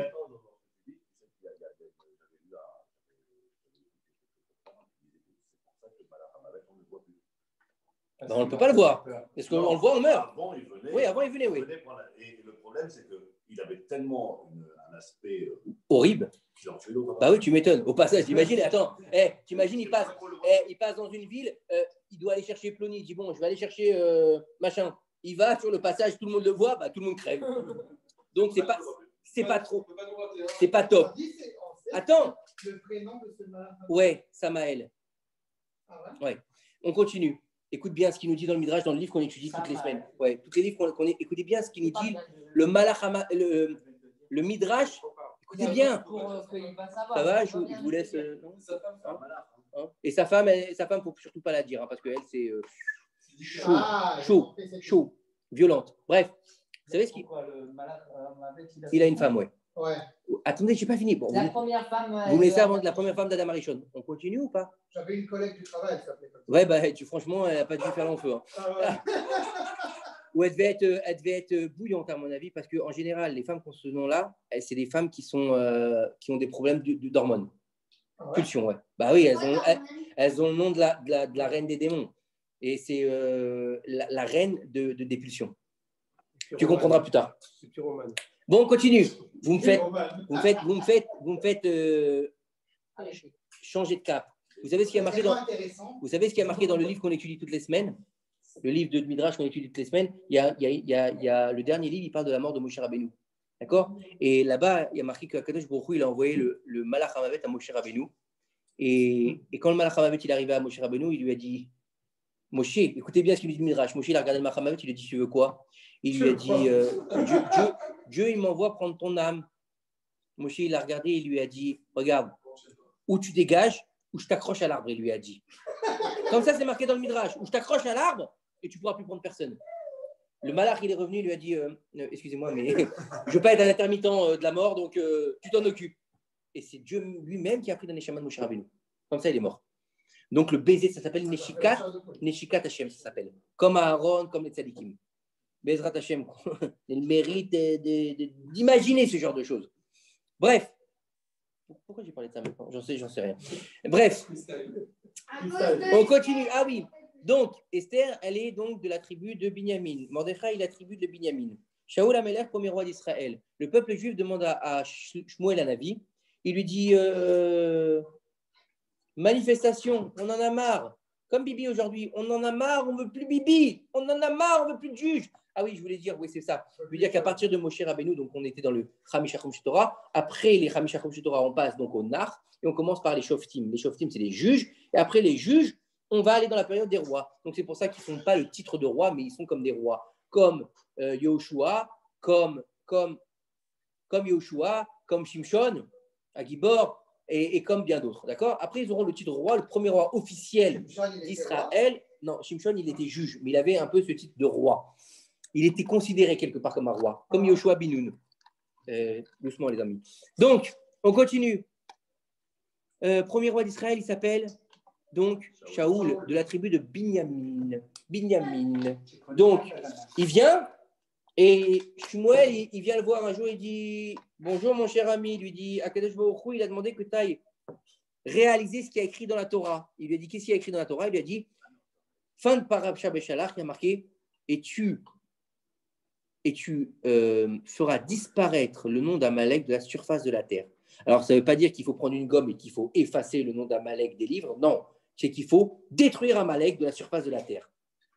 C'est la seule peuplade que Dieu nous demande d'effacer. Dieu nous demande de tuer personne. Personne, sauf Amalek. Parce qu'Amalek, en fait, c'est l'antithèse spirituelle de Israël. C'est très compliqué. C'est-à-dire que c'est autant Israël, c'est la Kedusha, autant Amalek, c'est la Touma. Il faut savoir que le Midrash nous dit, écoute bien, le Midrash nous dit qu'ils étaient tellement cruels, les Amalécites, que quand ils faisaient une guerre, qu'est-ce qu'ils faisaient? Ils allaient vers leurs ennemis, ils leur coupaient le prépuce, d'accord? Même qu'ils étaient morts. Hein. Une fois qu'ils étaient morts, ils les mutilaient, ils leur enlevaient le prépuce, avec ça, ils se faisaient des colliers. Ouais, et quand ils avaient fini la guerre, ils prenaient les prépuces, ils les jetaient au ciel, ils disaient c'est ça que tu veux, prends-les, on n'en a pas besoin. À Kadosh Baruch Hu, puisque la Chotemet à Kadosh Baruch Hu, c'est la Mila. Ok? On continue, c'est violent quand même. Hein. Mais aujourd'hui, les Tsaïm de Amalek, c'est qui? Je sais pas. On sait pas. Je sais pas, mais t'inquiète pas, ils sont là.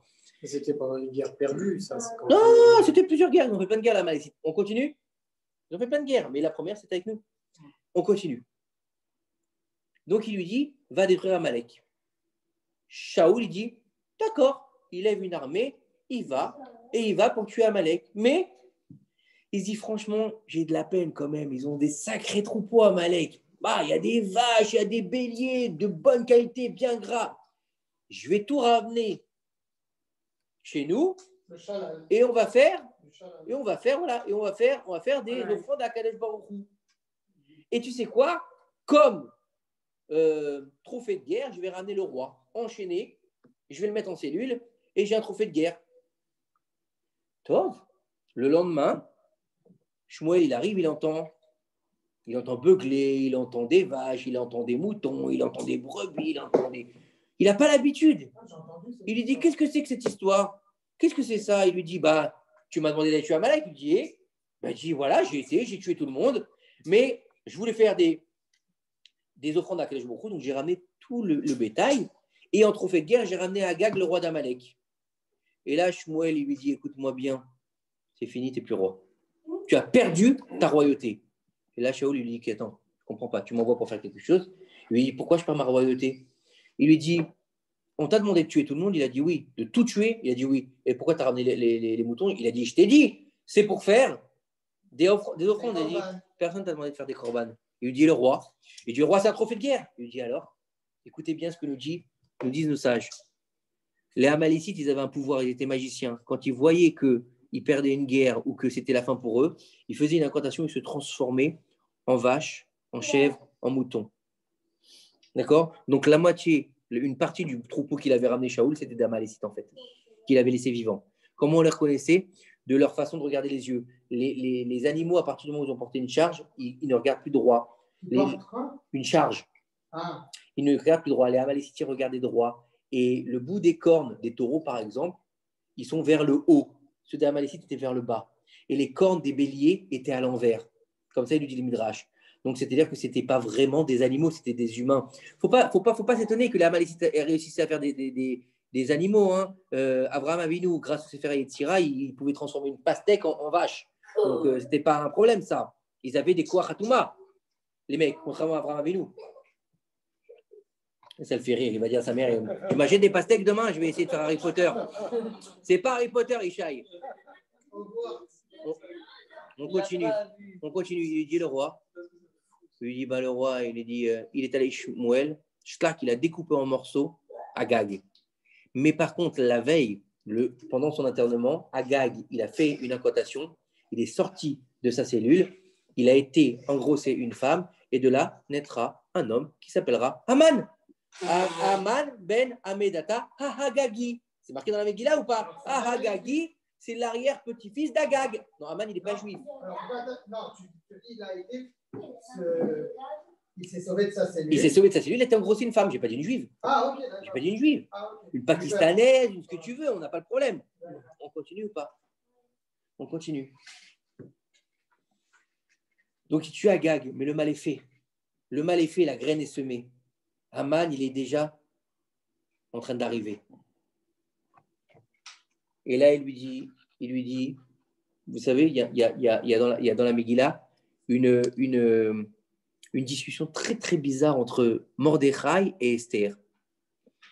Elle lui dit,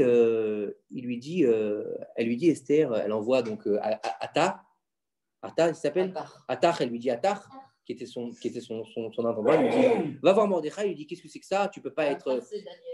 Oui, attends, tu peux pas être... Attends, j'arrive, tu peux pas être recouvert de silice, c'est honteux, attends, tu es ministre du roi, tu peux pas être assis par terre, recouvert de cendres. Et là, il y a une échange qui se fait là-bas, et il lui dit, écoute-moi bien, ma chère et tendre nièce. Il lui dit, Dieu t'a mis à ta place pour faire une certaine chose. Si tu n'es pas capable de la faire, il en trouvera une autre pour faire ça. Ne crois pas que tu as été mis en tant que reine parce que tu as des beaux yeux. Il lui dit, c'est une mission. Il lui dit, la mission, c'est de rectifier le tir de ton ancêtre. Tu es venu terminer le travail de Shaoul. Puisque Esther, elle est l'arrière-petit-fils de Shaoul Améler. Et cette Tzipora, elle vient terminer par tuer Haman, qui est l'arrière-petit-fils de Agag. Elle vient terminer la boucle avec Haman. Ok? Mais non, c'est pas fini. C'est pas fini encore. On va vous donner le temps pour continuer les autres cours. Après, on rentrera dans l'Inyan. Haman, c'est un tocard à la base, vous saviez ou pas? C'est un tocard, Haman. Haman, c'est un coiffeur. Haman, c'est un coiffeur. Haman, c'est un clochard. Haman, il faisait la manche. Il était coiffeur à domicile, d'accord? Il faisait la manche tellement qu'il était pauvre.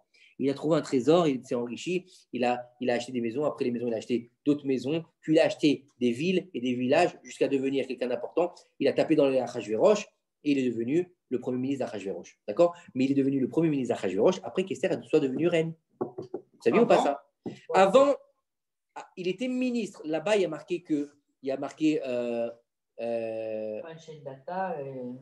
les plusieurs ministres avec qui il parlait Achashverosh, et là-bas, il y a marqué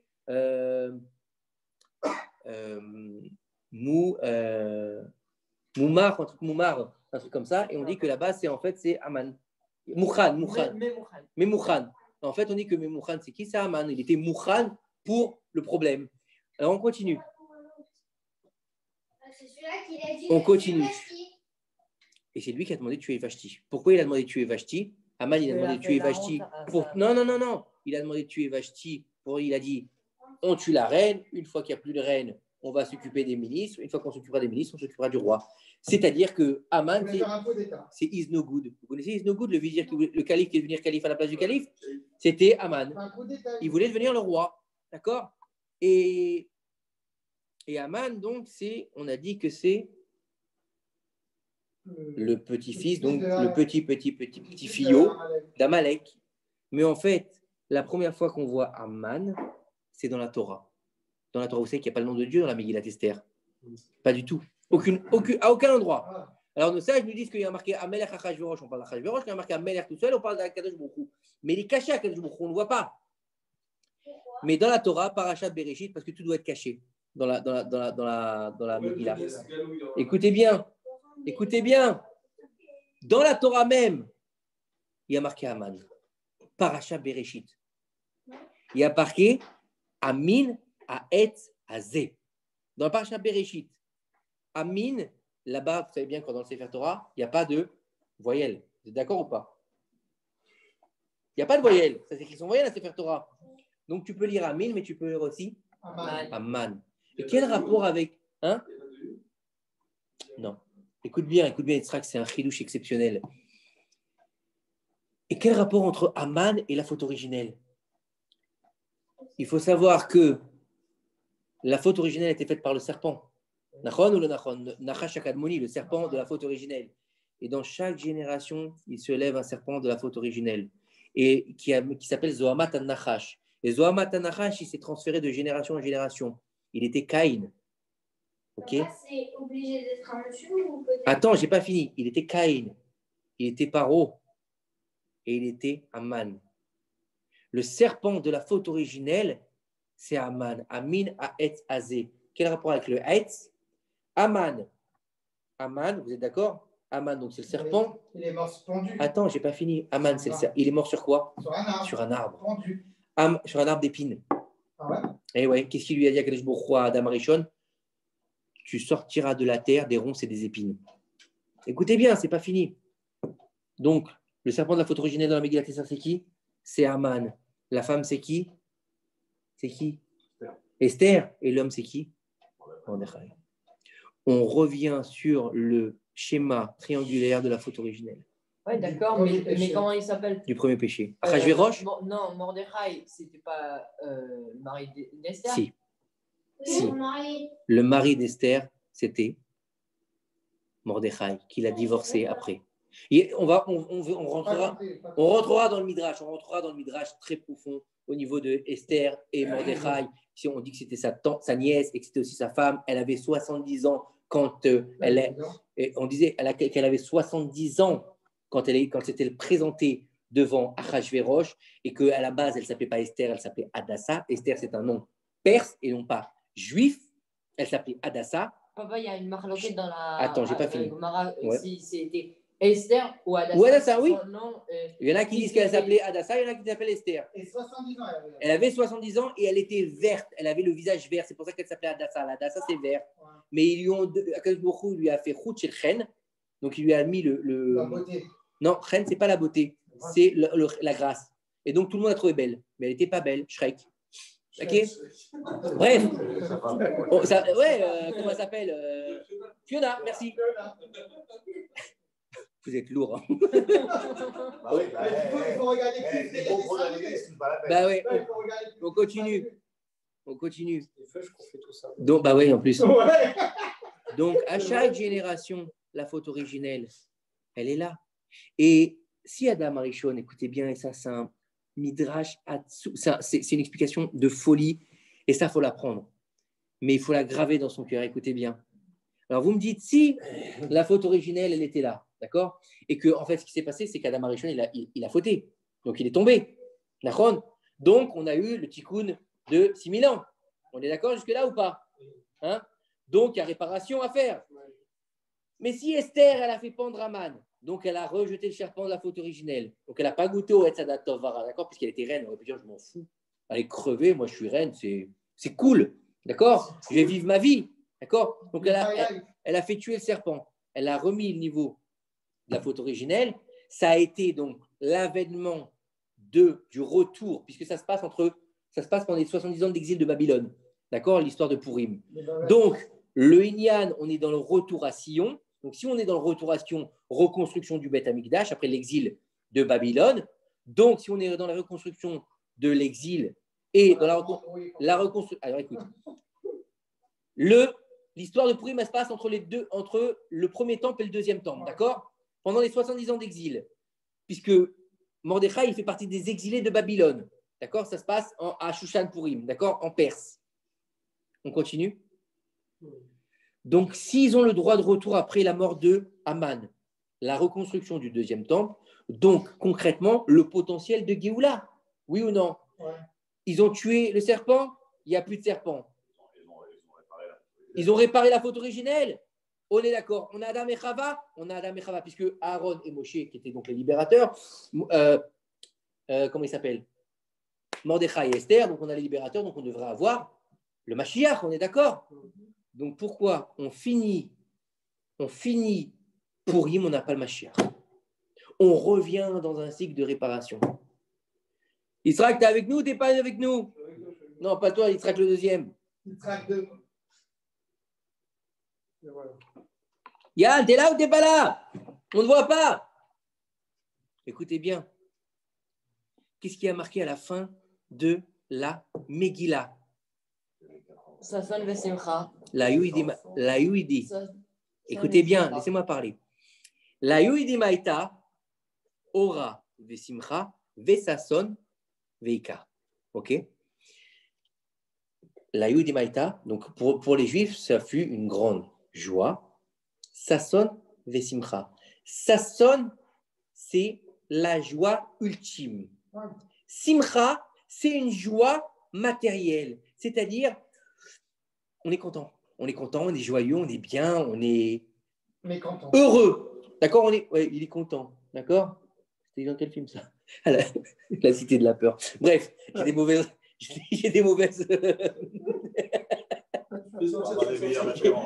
Ilianim ce soir, j'ai des mauvaises références ce soir. J'ai des mauvaises références ce soir. C'est pourri, c'est pour ça. Écoutez bien. Là où il dit Maïta Ora Vesimcha Vesondika, il y a une grande lumière, mais il y a eu Sasson Vesimcha. Il y a eu Sasson c'est quoi? C'est la joie ultime. Et la joie ultime, elle est descendue à la Simcha. C'est-à-dire que les types, ils ont atteint le degré le plus haut de la joie et ils sont descendus à la joie. On est content, on est heureux. Normalement, ça aurait dû être la Uidimaeta, Ora Vesimcha, Simcha Vesason. Simcha Vesason, Mashiach. Parce qu'on va en crescendo. Étant donné qu'ils ont fait partie leur propre joie avant la joie du Créateur, comme Yaakov Avinu, ils ont loupé le coche. Et on est reparti pour 2000 ans d'exil. Yaakov Avinu, écoute bien, vous allez voir, c'est extraordinaire. Yaakov Avinu, quand il descend en Égypte, son fils, il est vivant, il descend en Égypte. On l'a lu il n'y a pas très longtemps. Il descend en Égypte. Il rend son fils, il y a marqué là-bas, Yosef, il fait quoi? Il pleure, il se jette au cou de son père. Et il y a marqué quoi? Yaakov, là-bas, mes frères, ils nous disent qu'il est en train de faire quoi? Shema Israël, oui ou non, Yitzhak? Shema Israël. Pourquoi il fait Shema Israël? Parce qu'il dit, attends, ça fait 22 ans que je n'ai pas vu mon fils. J'ai peur, un seul instant, d'aimer plus mon fils qu'Akadosh Baruch Hu. J'arrête, je fais Shema Israël pour prendre sur moi le... Oh, ça, c'est marrant, ça revient au début du cours. Je prends sur moi le Ol Malchut Shamaim et je mets l'amour de Dieu avant l'amour de mon fils. Les Bnei Israël, à l'époque de la Megillat Esther, ils mettent leur propre joie avant la libération d'Akadosh Baruch Hu. Le monde juif devait mourir, puisqu'en un jour, il devait tuer 127 provinces, les juifs de 127 provinces, dont Achashverosh était le roi. Donc, c'est-à-dire l'annulation du peuple juif. Asher Bachabanu Mikola Amim. Asher Bachabanu Mikola Amim. C'est-à-dire qu'ils mettent en fait leur joie propre d'être humain avant le Réchit, avant le Inyan de Israël. C'est-à-dire qu'Israël, pour eux, il n'est pas dans la hardoute. Il n'est pas dans la hardoute, c'est-à-dire que c'est une hardoute de quoi? De fête, c'est une hardoute de joie, c'est une hardoute de quoi? De festivité. C'est une soirée, c'est un gala, c'est une une bar mitzvah, un mariage. Mais une fois que les photographes sont partis et que la bouffe elle a été digérée, qu'est-ce qui reste entre les invités? C'est exactement ça, la fin de Purim. S'ils avaient passé le Sasson avant la Simcha, on aurait eu la Géoula Shlema. Non, la Simcha. La Simcha. Oui, là, pardon. Ça, Simcha et Sasson, qu'on sera passé de la Simcha, donc festivité à la Simcha, à la joie complète, on aurait eu le Mashiach. Donc c'est pour ça que c'est pas fini en fait. Et maintenant, je voudrais finir sur. C'est pour ça qu'on est là. Exactement, c'est pour ça qu'on est là, t'as tout compris. Et c'est pour ça qu'il faut réussir à faire le tikkun de la faute originelle. Écoutez bien. Et le seul tikkun aujourd'hui de la faute originelle, c'est de garder sa langue. Écoutez bien, je vais finir sur ça. Tu ne peux pas faire la shonara, tu veux dire? Oui, garder sa langue, puisque le premier temple a été détruit à cause de 3 fautes. Gilo Yarayon, Shufrodamim, Avodazara. Donc les relations interdites, le meurtre et la Avodazara, d'accord? Après 70 ans, il a été reconstruit parce qu'on a fait le tikkun. Le deuxième temple, il a été détruit, pas parce que ce n'était pas des tzadikim, c'était des tzadikim qui étudiaient la Torah. Mais il disait beaucoup de la shonara. Ça fait plus de 2000 ans que le temple a été détruit, il n'a toujours pas été construit parce qu'on n'a pas fait le tikkun du Lashonara. Donc, et Avatrinam, parce que c'était Sinatrinam aussi. Donc, ferme ta bouche et aime ton prochain. C'est le remède pour faire venir le Mashiach. Je ne parle pas de toi. Hein. Écoutez bien, juste pour finir de cette perle que j'adore rappeler pour le cours de Purim. En 39-45, on a connu une période horrible pour le peuple juif. 6 millions de nos frères, et encore ça c'est les chiffres officiels, 6 millions de nos frères sont morts dans les chambres à gaz, gazés par la folie humaine. 6 millions de nos frères ont été déportés par Amalek, puisque Hitler et l'Allemagne à cette époque-là, c'est Amalek. Ok? Et on a dans la Haggadah, dans la Megillah, pardon, on a quelque chose de très particulier. Quand on écrit une Megillat Esther, on a toutes les pages qui se ressemblent. On a plus ou moins des espaces, mais on a toutes les pages qui se ressemblent. Sauf pratiquement trois, ça dépend de la Megillah, mais on va dire que vers la fin, le dernier chapitre de la Megillah, au moment où les fils d'Aman sont condamnés à mourir, les 10 fils d'Aman sont condamnés à mourir, c'est une seule page et ils sont écrits en très très gros. Très très gros. Par exemple, si tu écris la Megillah en 1 cm, par exemple, de hauteur de lettres, d'accord? Chaque ligne, par exemple, elle fait 1,5 cm, on va dire. Donc, chaque lettre fait 1,5 cm. Les noms des fils d'Aman, ils vont être écrits en 3 cm à peu près. C'est vraiment très gros. Mais par contre, dans tous ces centimètres, là-bas, dans toutes ces grosses lettres, on a une toute petite lettre. Et en fait, quand on prend ces toutes petites lettres, ça fait 1946. Et en 1946, s'est tenu le procès de Nuremberg. Et au procès de Nuremberg, les responsables, c'était un procès. C'était tous les grands nazis qui ont été jugés. Au procès de Nuremberg, les grandes têtes qui ont été,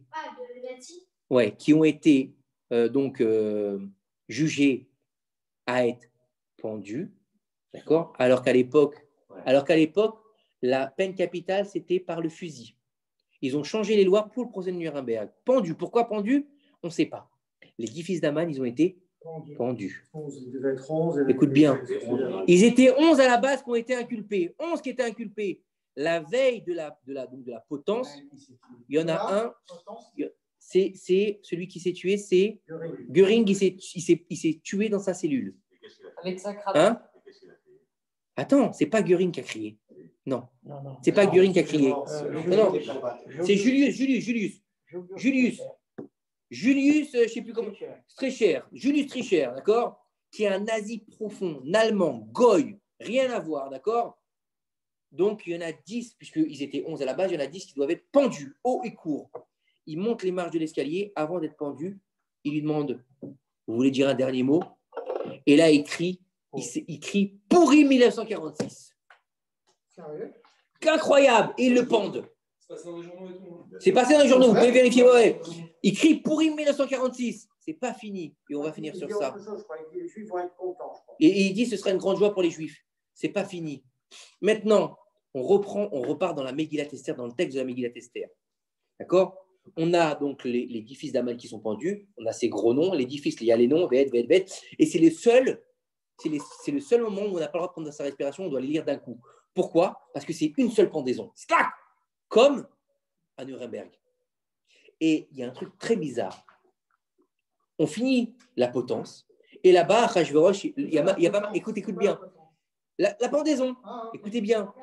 Et là-bas, après qu'ils ont été pendus, les fils d'Aman, là-bas, il y a marqué. Et le roi, il demande à Esther, pas le roi Achashverosh, il y a marqué le roi. Et quand on dit le roi, on a dit que c'est Akadosh Baruch Hu, oui ou non?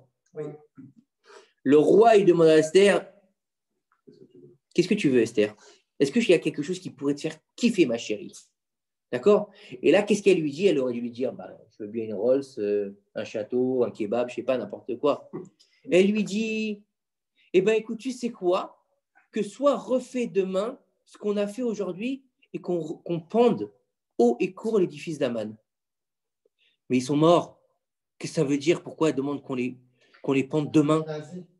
Parce que c'est une prophétie pour la pendaison des 10 nazis du procès de Nuremberg. Vous pouvez vérifier dans la Megillat Esther. Ouvrez une Megillat Esther, c'est marqué noir sur blanc. C'est incroyable. Il y a eu des catavotes là-dessus. Dans tous les journaux, sur Internet, tu peux les trouver. C'est pas un problème. La Megillat Esther, c'est pas une histoire. C'est une prophétie. Et c'est pour ça que c'est bien que cette fête ait été instaurée par les Chachamim, pas de la Torah. Hein. Ce n'est pas une fête de la Torah. Les fêtes de la Torah, c'est les Shalosh Regalim. D'accord? Plus, donc Shalosh Regalim, Shavuot, Sukkot et Pessah, plus Rosh Hashanah et Kippour. D'accord? C'est ça les fêtes qui y a marqué dans la Torah. Vous pouvez vérifier. Hein. Il y a marqué Kippour, il y a marqué Rosh Hashanah, vous donnerez Shofar. Sukkot, vous prenez Kapot Temarim. Il y a marqué Pessah, vous mangerez de la matzah. Il y a marqué Shavuot, vous ferez le don de la Torah. Un jour de Shavuot. Hein. Ça, c'est énorme aussi. Il faudrait qu'on fasse un cours sur Shavuot. C'est un truc de fou. Il n'y a quasiment aucune loi sur Shavuot. Alors que Pessah, c'est quasiment un Shulchan Aruch complet. D'accord? Après Shabbat, le plus grand nombre de lois qu'on trouve, c'est Pessah. Shavuot, il n'y a rien. Walou, il n'y a pas de loi. Rien. Walou. Et pourtant, c'est le don de la Torah. On reviendra là-dessus. Non, on reviendra là-dessus. Parce qu'il y a marqué Vigata lebinecha bayom hahu lemor, ve'limatem otam. Et tu leur enseigneras tous les jours de ta vie. Tous les jours. La Torah, elle n'a pas de limite. Alors que Pessah, ça a un temps. Bref, on reviendra là-dessus, un de ces quatre, Bezrat Hashem. On finit avec Esther. La Megillat Esther, la fête de Purim, est une fête d'ordre rabbinique et pas dans la Torah. Il n'y a pas marqué vous ferez Purim, comme il y a marqué, il n'y a pas marqué vous ferez Hanouka. C'est une fête d'ordre rabbinique, on est d'accord? Et pourtant, donc si c'est d'ordre rabbinique et que la Megillah est d'ordre rabbinique, la lecture de la Megillah est d'ordre rabbinique, on ne devrait pas faire une bracha dessus. D'accord? Et pourtant, on fait Asher Kideshanu. Et tu nous as demandé, tu nous as sanctifié, Bemidota Vestivanu, l'ikro, et Megillah, de lire la Megillah. Attends, je ne comprends pas. Tu fais une bracha. Attends, Shechrianu. C'est quoi l'histoire? Parce que, étant donné que c'est une prophétie, tu te dois de faire la bracha. Et c'est exactement ce qu'on a dit tout à l'heure au niveau du cours. Pourquoi il n'y a pas marqué le nom de la mère de la femme de Yitro? Parce que ce n'est pas une prophétie. Pourquoi est-ce qu'il y a marqué Yitro? Parce que ça fait partie de la prophétie. Pourquoi est-ce qu'il n'y a que Chamisha Chumshe Torah et pas plus? Pourquoi est-ce que ça commence avec la création du monde et ça finit avec la mort de Moshe? Parce que c'est la prophétie. Parce que ce qui est marqué dans la Torah, c'est ce qu'on a besoin pour arriver à la fin des temps. C'est-à-dire que les livres, les Chamisha Chumshe Torah, le Nar, les hagiographes. Donc, les hagiographes, c'est quoi? Teilim, Michelet. Vous avez déjà étudié Michelet? C'est magnifique. Franchement, on ne connaît pas Michelet, c'est extraordinaire. Teilim, Michelet, Shirachirim, et toutes ces choses-là, tout ça, c'est quoi? C'est des prophéties. À tel point que nos Chachamim nous disent que le Sod, le secret, se trouve dans Shirachirim. Quand on lit le Shirachirim, on a l'impression de lire un livre un peu olé olé. Mais en fin de compte, c'est une prophétie complète de Shlomo Ameler. Michelet, c'est une prophétie de malade. On dit que c'est le Sod. Tout est en secret là-dedans. Parce que quand tu dis j'ouvre la porte à mon bien-aimé, oh attention, il va me voir nu, tu lis le truc, tu dis waouh, c'est quoi? C'est un film pas très cachère quand même. Et en fin de compte, plus que ça, c'est une prophétie en fait entre le mariage entre la Shekhinah D'accord? Donc, Akadosh Baruch Hu et le Ham Israël. Le marié, c'est Akadosh Baruch Hu et la mariée, c'est Ham Israël. C'est tout un Inyan comme ça. Il y a plein de trucs derrière, on ne peut pas rentrer là-dedans. Donc, en fait, quand on lit. C'est vrai, là-bas, c'est écrit, il a les cheveux noirs et. Oui, il y a plein de trucs marqués Ça là-bas. veut dire que le Mashiach, il va avoir les cheveux noirs avec Les bouclettes? C'est normal, il est tunisien. Alors, il est graisseux, c'est normal. Non, je plaisante. Et c'est pour ça que, comme tu as dit tout à l'heure, Daniel, le libre arbitre, c'est pour ça qu'on ouvre la Megillat Esther. Je vais finir là-dessus. Et il a des yeux bleus. Pourquoi on l'ouvre? Écoutez bien. Pourquoi on l'ouvre, la Megillat Esther? Parce qu'en fait, tout est prédestiné. Tout est écrit. La fin, elle est écrite déjà dès le début. Mais à toi de choisir où tu vas aller. Et c'est ça, libre arbitre. C'est pas que c'est pas écrit. Tout est écrit. Mais à toi de choisir où tu vas aller. Et quand tu regardes bien les endroits de Touma, en général, quand tu veux aller dedans, tu descends. Vous avez remarqué ou pas? Vous avez remarqué ou pas? Ça n'a jamais fait attention? Les boîtes de nuit, en général, c'est toujours en sous-sol. C'est toujours en sous-sol. Toujours, tu descends pour aller en boîte de nuit. La plupart du temps, c'est tu descends. Ouais, en général, tu descends. Tu descends. En général, tu descends dans l'escalier. Par contre, quand tu vas vers la Gdoucha, regarde, tu verras jamais une synagogue où tu descends. Tu montes toujours vers la Théba. Tu montes toujours vers le Haron HaKodesh. Jamais tu descends. Jamais. On dit aussi par exemple, une église, c'est une Touma. Mais laisse tomber, rentre pas dans une église, ok? Laisse béton. Non, okay. Je vais t'expliquer. Mais je vois pas une église qui est en bas. Alors écoute-moi bien. Et aussi, papa, avant, les écoutez-moi, ils étaient en bas. C'est pas pareil. C'était le Chalier Tibour qui était en bas. C'était pour faire monter justement le son. Parce qu'avant, ils n'avaient pas les moyens acoustiques d'aujourd'hui. Ils étaient en bas et tout était fait autour de lui pour que le son, il monte bien et qu'il l'entende. C'est pour ça. Mais la tefila, elle montait. Écoutez bien, on va finir là-dessus. Tu parles des églises. Tu dis que ça ne descend pas, les églises. Alors moi, malheureusement, je suis rentré dans des églises. J'ai demandé à un rave à l'époque, un Mekoubal de Jérusalem qui est encore en vie, qui m'avait dit pour ton Inyan, parce que j'étais dans les arts, il m'a dit tu peux rentrer. Moi aussi, je regrette aujourd'hui, je regrette. Mais quand je suis rentré dans l'église, franchement, je me suis senti en bas. C'est tellement noir, c'est tellement fermé, c'est tellement remma, tu te trouves dans l'obscurité. L'obscurité, c'est pas gai une église. Tu rentres dans une synagogue, c'est très lumineux, c'est très gai. Il y a une halakha dans les synagogues, il faut qu'il y ait 12 fenêtres. C'est une halakha. Ah ouais? Alors que dans les églises, Ramma, la noire, les cierges, la vierge et le crucifié. La Ramma, donc tu descends dans les ténèbres. C'est exactement pareil. La Touma, tu descends. L'Akdoula, et l'Akdoucha, tu montes. Donc, j'ai visité la deuxième cathédrale de Mexico à l'époque. C'était loin d'être Ramma. C'était loin d'être Ramma. Franchement, rien que de voir un mec. Rien que de voir un mec qui est crucifié avec une couronne d'épines sur la tête, moi ça me porte la ramma. Après, chacun son niveau. Et qu'est-ce qu'on dit à propos des mosquées? On peut rentrer, il n'y a aucun problème, il n'y a rien de mosquée. Pourquoi? Parce qu'il n'y a rien d'une mosquée. Il n'y a rien. On continue et on finit sur ça. Donc le Inyan, c'est quoi? Le Inyan de la Megillah, c'est que c'est pas parce que on la connaît et qu'elle est écrite, que c'est ce qu'on va choisir. Le libre arbitre, il existe. Ils avaient le choix. De passer où? Ils avaient le choix de passer de Simcha à Sasson. Ils avaient le choix elle avait le choix, Esther, de ne pas sauver le peuple. Il avait le choix, Mordechai, de ne pas mettre de cilice puisqu'il était ministre. De ne pas mettre la cendre sur sa tête. Il avait le choix. On a toujours le choix. Le choix de choisir ou la Gdoucha ou la Touma. Même si c'est déjà écrit que Dieu y sait, c'est ça libre arbitre. Et c'est ça la puissance de la Torah. De savoir que tout est écrit, mais que tu peux choisir. Comme qui? Comme Yitro, qui a tout lâché pour venir avec le Ham Israël. Et comment il a fait? Vaishma Yitro. C'est pour ça qu'il y a une halakha qui dit que si tu n'as pas entendu un mot de la Megillat Esther, tu n'es pas Yatsa Yedechova. Pourquoi? Tu n'es pas acquitté. Pourquoi? Parce que tu n'as pas entendu. Et la base de Israël, c'est quoi? Shema Israël, Hashem Elokeinu, Hashem Echad. Et qui plus est, dans la Torah, et on va finir avec ça, écoutez pourquoi c'est extraordinaire, pourquoi l'oreille a tant d'importance. Il y a marqué dans la paracha qui s'occupe des Nezakim, d'accord, qui dit que, vous connaissez la paracha œil pour œil, dent pour dent, la paracha donc il y a marqué que celui qui va par exemple faire blesser son ami à la main, on va lui payer le prix de la main. Celui qui va blesser quelqu'un au pied, il va lui payer le prix du pied. Celui qui va blesser, c'est pas il va lui donner le prix de son œil. C'est pas ça, ça c'est les Arabes. C'est pas t'as pris le prix d'une main, on va te couper la main. Non, non, c'est pas ça chez nous. Le prix d'une main, d'accord? Le prix d'un bras, le prix du travail que tu aurais pu faire avec cette main. Du préjudice. Par contre, écoutez bien, quand l'oreille, elle est touchée, là-bas, il y a marqué « et il lui paiera le prix de tout son corps ». Pourquoi? Parce que l'oreille, c'est l'équilibre du corps. Celui qui entend mal, qu'est-ce qui se passe? Il marche comme un crabe. Il marche comme un crabe, oui ou non? Parce qu'il manque d'équilibre. Et quand il manque d'équilibre, qu'est-ce qui se passe?